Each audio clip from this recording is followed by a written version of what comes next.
Hi అండి, అందరు ఎలా ఉన్నారు? బాగున్నారు కదా? ఈ రోజు అయితే అమ్మ వాళ్ళ ఊరు వెళ్ళినా, ఇక అమ్మ అయితే ఇలా మేము వచ్చినామని చెప్పేసి ఇలా చికెన్ గుడియాలు అయితే చేద్దాం అనుకుంది. ఇక దీన్ని అయితే వీడియో తీసి నేనైతే షేర్ చేస్తున్నా.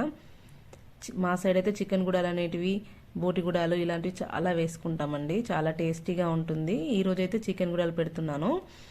చూడండి ఎంత బాగా వచ్చిందో, కలర్ఫుల్గా వచ్చింది కదా, చాలా టేస్టీగా కూడా ఉంది. ఇక దీనికి కావాల్సిన ప్రాసెస్ ఏంటో చూసేద్దాం. దీనికైతే నేనైతే 1/2 kg బబ్బెర్లు అయితే తీసుకున్నామండి. చూడండి, అలా బబ్బెర్లను ఫస్ట్ వేయాలి. అలా మంచిగా వేయించుకుంటేనే మనకు ఆ చికెన్ గుడాలని టేస్ట్ అనేది మంచిగా ఉంటుంది.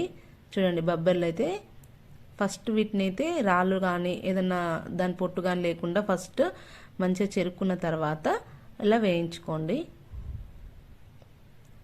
చూసారు కదా, అలా మంచిగా వేగాలండి. ఆ బబ్బెర్లు అనేవి మంచిగా వేగాలి. మంచిగా రెడ్ కలర్ అయినాయి కదా, అట్లా కావాలి. ఇవి ఎంత వేగితే అంత మంచి టేస్ట్ అనేది వస్తుంది. అలానే ఎక్కువ మంట పెట్టి వేయించుకోకండి, మాడిపోతవి. స్విమ్లో పెట్టి మంచిగా వేయించుకోండి. నేను చూపిస్తా చూడండి, వేయించుకున్నాను, అయిపోయింది. చూసారు కదా, అలా వేగితే సరిపోతుంది మనకు. చికెన్ గుడాలకైనా బోటి గుడాలకైనా ఇలా వేయించుకొని డైరెక్ట్ కలిపి పెట్టేసుకోండి. మంచి టేస్ట్ అనేది వస్తుంది. సపరేట్గా బొబ్బలను ఉడకబెట్టుకున్న కంటే ఇలా వేసుకుంటే చాలా టేస్టీగా ఉంటుంది. చూడండి, అన్నీ బాగా వేగిపోయినాయి కదా. మీరు కూడా ఒకసారి ఇలా నేను చెప్పిన ప్రాసెస్లో ట్రై చేయండి. ఇప్పుడైతే ఇలా బొబ్బర్లని ఒక బగోన్లో వేసేసుకుందాం. దీనిలోనే నేను కొంచెం బగారా పువ్వు వేస్తున్నాను, అలాగే 2 బగారాకులు కూడా వేసుకుంటున్నాను. అలాగే మనం కట్ చేసి పెట్టుకున్న ఉల్లిగడ్డలు వేసుకోవాలి. కొంచెం అల్లం వెల్లిగడ్డ పేస్ట్ కూడా ఇందులోనే వేసేసుకోండి. పసుపు కూడా వేసుకోండి. చూడండి, మా కోడైతే అమ్మ వాళ్ళ ఇంటికాడ పిల్లల్ని చేసింది. ఫస్ట్ టైం అండి, 18 పిల్లల్ని చేసింది ఇది.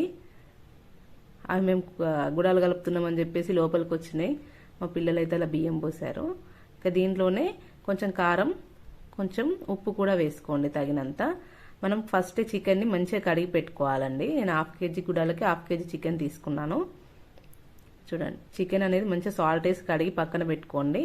అలా కడుక్కున్న చికెన్ని ఇప్పుడు మనం అన్నీ వేసుకున్నాం కదా బగోన్లో, బబ్బెర్లు కానీ కారం కానీ అలా అందులోనే చికెన్ కూడా వేసుకోవాలి. వేసుకున్న తర్వాత దీనిలో కొంచెం ఆయిల్ కూడా వేసుకోండి. చూడండి, ఒక పావు పోసుకుంటున్నాను నేనైతే. అలా పోసుకున్న తర్వాత మంచిగా కలుపుకోవాలి. చేత్తోనే కలుపుకోండి, మంచిగా కలుస్తుంది. చూసారు కదా, అలా ముక్కలకు కానీ బబ్బెర్లకు కానీ ఉప్పు కారం అనేది మంచిగా పట్టేటట్టు మంచిగా కలుపుకోవాలి. చూసారు కదా, మొత్తం కలిపినాక ఎంత మంచిగా కనిపిస్తుందో. కారం చూసారు ఎంత రెడ్గా ఉందో. పల్లెటూళ్ళలో మొత్తం పట్టించుకుంటారు అండి కారం, పట్టించుకున్న కారం అండి అది, అందుకే అంత రెడ్గా ఉంది. సాల్ట్ కూడా పట్టించుకున్న దాంట్లో ఎక్కువ వేసుకోం కదా, అందుకని మేము సరిపోయేంత వేసుకున్నాము. చూడండి, అలా మంచిగా ఉప్పు కారం అనేది ముక్కలకు పట్టేటట్టు కలుపుకొని మనకు వాటర్ అయితే యాడ్ చేసుకోవాలండి. ఇప్పుడే కొన్ని వాటర్ కూడా యాడ్ చేసుకొని మంచిగా కలుపుకోవాలి. సరిపోకపోతే తర్వాత మళ్ళీ యాడ్ చేసుకుందాం. ఇప్పుడైతే నేను 1 గ్లాసు పోసుకున్నాను వాటర్. ఇలా కలుపుకున్న దాన్ని మనం స్టవ్ పైన అయితే పెట్టేసుకుందాం, మూత పెట్టేసుకొని. చూసారు కదా, అలా కలుపుకున్న దాన్ని స్టవ్ పైన పెట్టేసి మూత పెట్టేసుకోండి. దానిపైన కూడా కొన్ని వాటర్ అనేవి యాడ్ చేసుకోండి. మనకు వాటర్ అనేది ఇంకా అవసరం పడింది అనుకోండి, ఈ కొంచెం వేడి అవుతాయి కదా మనం మూత మీద పోసుకున్న వాటర్, అవి అందులో యాడ్ చేసుకుంటే సరిపోతుంది. చూడండి, ఒకసారి మూత తీసి చూపిస్తాను. ఒక 15 మినిట్స్ తర్వాత మూత తీసి చూస్తే చూడండి ఎంత బాగా ఉడుకుతున్నాయో. కుక్కర్లో వేసుకున్న దానికన్నా ఇలా బగోన్లో వేసుకుంటే టేస్ట్ అనేది మంచిగా ఉంటుందండి. కుక్కర్లో అయితే త్వరగా ఉడికిపోతుంది, మెత్తగా అయిపోతాయి అన్నట్టు గుడాలు అనేటివి. కాబట్టి ఇట్లా వేసుకుంటే మంచిగా మనకి ఎత్తులు మంచిగా ఉంటుంది. చూసారు కదా, చికెన్ పీస్ కూడా మంచిగానే ఉడికిపోయిందండి. ఇంకొక 15 మినిట్స్ అయితే సరిపోతుంది. మనకు ఉడికిందా లేదా అని అలా చుంచి చూసుకుంటే సరిపోతుంది కదా. అలాగే బబ్బర్లు కూడా ఉడికాయో లేదో ఒక్కసారి టేస్ట్ చేసుకుందాం. చూడండి, అలా బబ్బర్లని తుంచి చూస్తే ఇంకా కొంచెం ఉడకాలండి.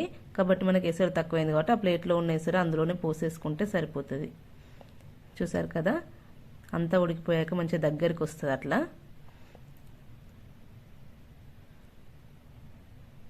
ఇప్పుడైతే మంచిగానే ఉడికిపోయింది. ఒక 10 మినిట్స్ అలానే ఉంచేద్దామండి. ఎందుకంటే ఎసరు అనేది ఉంది, ఇంకా కొంచెం మనకు కనిపిస్తుంది కదా వాటర్ అనేవి. ఆ వాటర్ అనేటివన్నీ పోయే వరకు అలాగే ఉంచేస్తే సరిపోతుంది. ఒక 10 మినిట్స్ టైం పడుతుందండి. కుక్కర్లో వేసుకోవడం కంటే ఇలా వేసుకొని చూడండి, చాలా టేస్టీగా. అలా బబ్బర్లు అనేవి విడివిడిగా ఉంటే మంచిగా కనిపిస్తాయి కదా. సాల్ట్ అనేది కొంచెం తగ్గిందండి, అందుకని చెప్పేసి కొంచెం సాల్ట్ అయితే యాడ్ చేసుకుంటున్నాను. చూడండి ఎసరు ఉంది కదా, ఎసరు అనేది అంతా ఎగ్గేటట్టుగా మన మంట అనేది చిన్న మంట మీద పెట్టి ఉడికించుకోండి. కొంచెం గరం మసాలా కూడా యాడ్ చేసుకుందాం ఇప్పుడే. చూడండి నేనైతే కొంచెం గరం మసాలా కూడా యాడ్ చేసుకుంటున్నాను. గరం మసాలా వేసుకున్న తర్వాత ఒకసారి మంచిగా కలుపుకోండి. చాలా టేస్టీగా ఉంటాయండి చికెన్ గుడాలు అనేవి. మీరు కూడా ఒకసారి వేసుకోండి. మీకు నచ్చితే కామెంట్ బాక్స్లో కామెంట్ కూడా పెట్టండి. ఇప్పుడు లాస్ట్లో నేనైతే కొంచెం కొత్తిమీర యాడ్ చేసుకుంటున్నాను. కొత్తిమీర వేసుకున్నా కూడా ఒకసారి మంచిగా అడుగు నుంచి కలుపుకోండి. అడుగు నుంచి కలిపితే ఏంటంటే మాడిపోకుండా ఉంటుంది. చూడండి ఎసరు అయితే మొత్తం ఎగ్గిపోయింది కదా, చూసారు కదా ఎంత బాగా వచ్చిందో. అలా రావాలి. మా సైడ్ అయితే చాలా ఫేమస్ అండి చికెన్ గుడాలు కానీ బోటి గుడాలు కానీ. ఒకసారి బోటి గుడాలు కూడా వేసి నేను వీడియో అయితే పెడతాను. చూడండి ఫైనల్గా అయిపోయింది. మూత పెట్టి స్టవ్ ఆఫ్ చేసుకోవడమే. చూడండి స్టవ్ ఆఫ్ చేసినాక మీకు చూపిస్తున్నాను. చూసారు కదా బాగా ఉడికిపోయింది. చికెన్ కూడా మంచిగా ఉడికింది, గుడాలు కూడా మరీ మెత్తగా కాకూడదండి. అలా మనకు ఇత్తులు అనేవి కనిపిస్తేనే మనకు బుక్కటప్పుడు మంచిగా మనకు టేస్ట్ అనేది తెలుస్తూ ఉంటుంది. కాబట్టి మరీ మెత్తగా కాకుండా ఇలా వేసుకోండి. వీటిని కావాలంటే మనం రైస్లో కూడా కలుపుకొని తినొచ్చండి, అంత టేస్టీగా ఉంటుంది. నాకైతే ఇలాంటివి రైస్లో కలుపుకొని తింటేనే ఇష్టంగా అనిపిస్తుంది. చూసారు కదా మనకైతే ఫైనల్గా చికెన్ గుడాలు, మా భాషలో అయితే కూర గుడాలు అంటామండి, రెడీ అయిపోయింది. మీకు నచ్చిందని అనుకుంటున్నానండి. చూడండి మంచి కలర్లో తింటా ఉంటే కూడా మంచి స్పైసీగా టేస్టీగా ఉంది. మీరు కూడా ఒకసారి ట్రై చేసి చూడండి. ఇట్లాంటి గుడాలు అయితే చాలా టేస్టీగా ఉంటాయండి.